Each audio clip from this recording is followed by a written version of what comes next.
US need to do to make its public debt to GDP sustainable over the long run? And why do you think that will happen?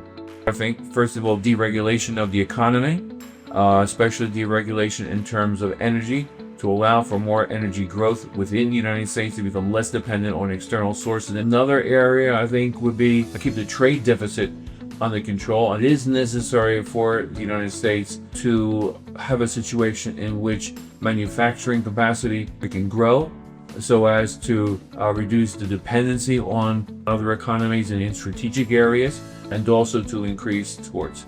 Along those lines, whole question of artificial intelligence, we see that as being a driver in two areas. First, in terms of the investment in data centers, capital investment in data centers will be important, and also the increase in productivity that data center artificial intelligence promises to have. The downside of that is the whole question of employment. What is really going to be needed is the ability to have a transformation from white-collar jobs to blue-collar jobs. The US has far outgrown most other developed countries over the last 5, 10, 15 years. Do you think that's going to continue going forward because of these deregulation factors, AI factors that you mentioned?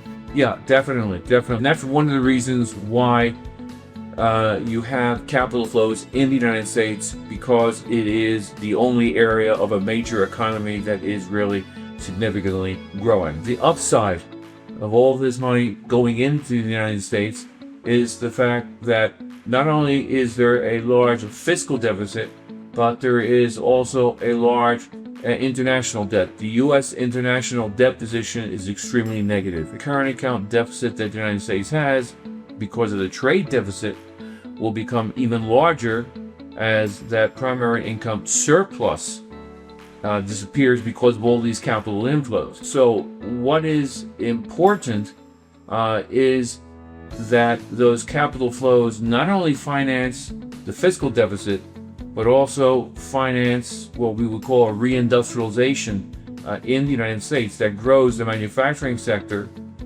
so that the investments that foreigners are making in the United States not only go into companies which generate consumer spending, but also companies which generate exports or which produce imports. And this is critical, especially from a strategic point of view,